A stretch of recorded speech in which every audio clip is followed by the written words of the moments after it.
So this is all rather exciting. We've got a little mini-series for you in Central Europe. The collective is a little bigger for this one, but since Prague needs no introduction and there's a lot to cover, I'm going to cut the preamble right here.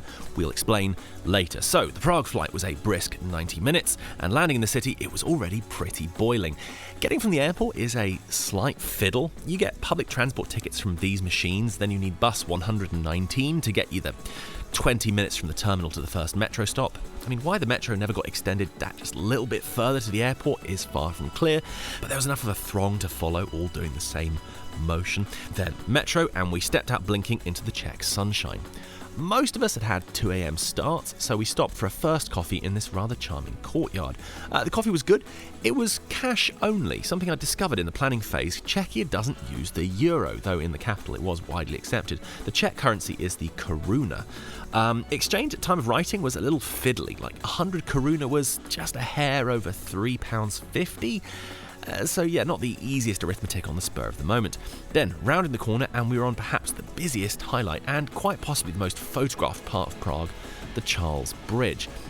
Bearing in mind this was a sunny day in mid-July, it was busy, but not like asphyxiatingly busy. There were warnings around about pickpockets, so, keep an eye on things. I was especially conscious of this while both my arms were raised with my camera focusing on a shot, but thankfully we all left the city with pretty much everything still on our person.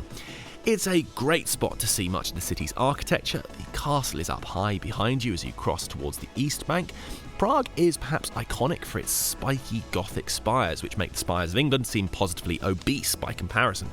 You can then follow a snaking line of people until you reach this, the other most famous site in Prague, the square, with both this gorgeous and equally spiky cathedral and also the astronomical clock. Rather pleasingly, even in a square rammed with people, if you just raise your arms a little, you can still comfortably find compositions of both of these in frame. While we're here, let's just run a very quick history of the city. The name Prague comes from Praha, which may derive from the word for ford or crossing. So, given a natural crossing place across the Vltava and these nice fortifiable high points overlooking, it'd almost be rude not to have a settlement here. And other than occupation going back to the Paleolithic, there was also a huge oppidum near here in the Iron Age. Anyway, the current city of Prague started to coalesce after the 500s, and by the 800s the first layer of what is now the Castle of Prague were taking place, though nowhere near as grand as what it would become. The city would continue to grow in influence, becoming something of a trade hub, for a time even serving as the capital of the Holy Roman Empire, though if you don't know about the HRE, please don't embarrass yourself, especially since the best and most obvious singer was already made by Voltaire several centuries ago.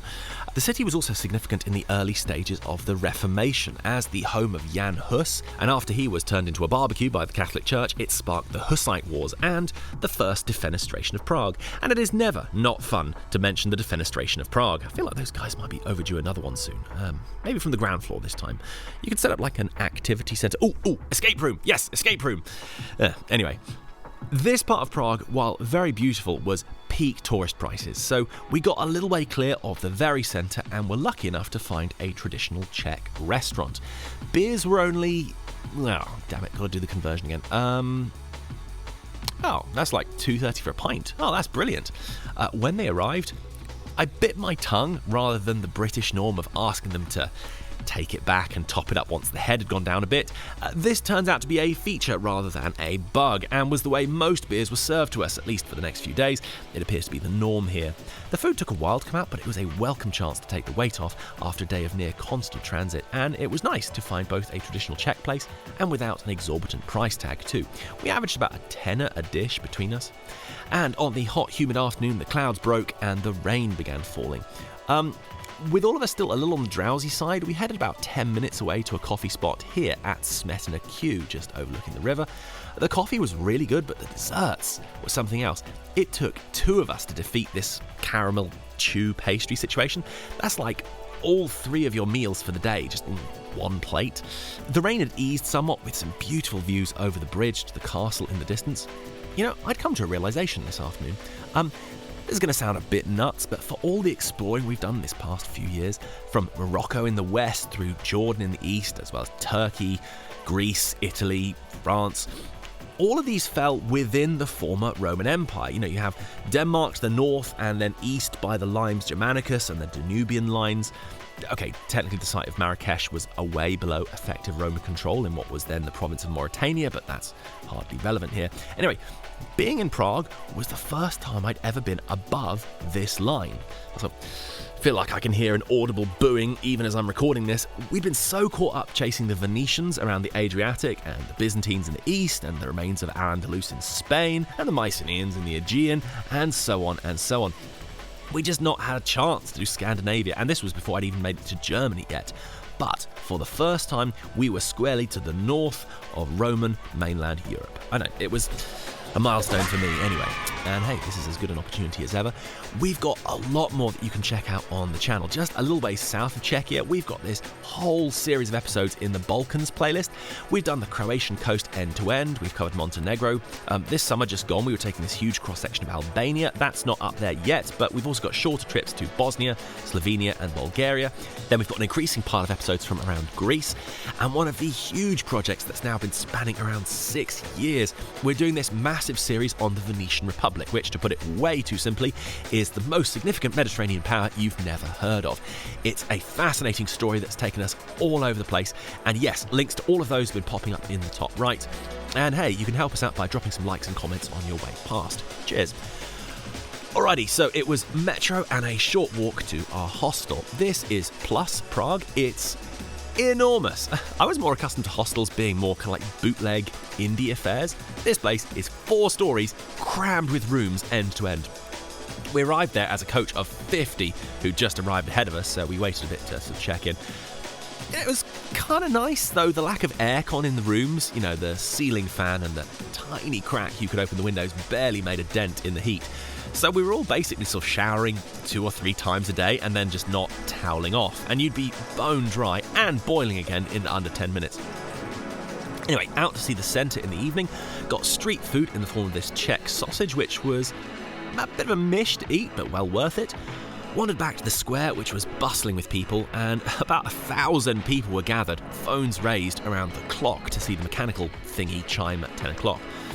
So I'm guessing a few million Insta accounts have a shaky, low-light video of that from about 50 yards back. We ended the evening in a craft beer spot with a frankly intimidating selection. One of our party ordered a beer called Putin, which was this 11% litre bottle of extremely strong beer, which is about €17, which we all chipped in to finish because it really was too vicious in flavour for just one person to neck. But yeah, highly recommend this spot. It's a bit hidden in the back streets, but the selection there is unreal. Okay, then a bit of a late tram back, sweated through the night, and then up and out next morning. The hostel was north of the river, above the old town, but there was some pretty good stuff around there, including container. Oh, I get it. Container, yeah. That was pretty good coffee as well. Good balanced flavour, good people. Then we dropped in on a small place called Tví. I neglected to take notes on this at the time, so I can't remember the details, but I remember it being at least as good as Container. From there, we headed up the hill overlooking Prague from the north, and then onwards towards the castle. Yeah, from a distance, it's the cathedral on top stealing the show, but as you get closer, the fortifications become more apparent. We didn't explore the castle exhaustively, as we did have other things to cover in the day, but we got a good look at the cathedral, and, actually, let's go for a supercut so this footage doesn't go to waste.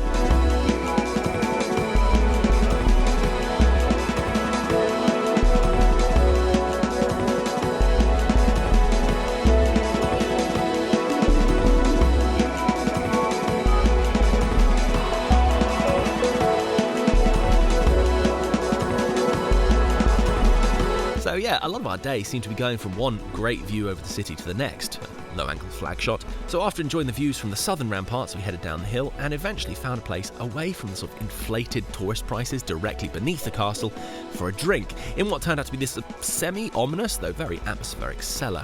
When I say inflated tourist prices, I mean not drastic, not like London levels of inflation. It just seems like a waste to go to the places that are kind of just carelessly running a dragnet through passing footfall when you could just go a few hundred yards and find something both more authentic and more reasonably priced.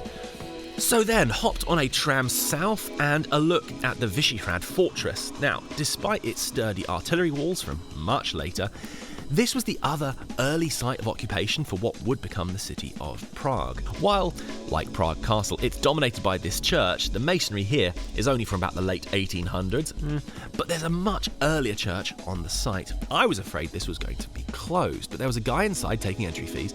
This is the Basilica of St. Lawrence, with foundations as early as 980, but with the main phase of construction between 1061 and 1092.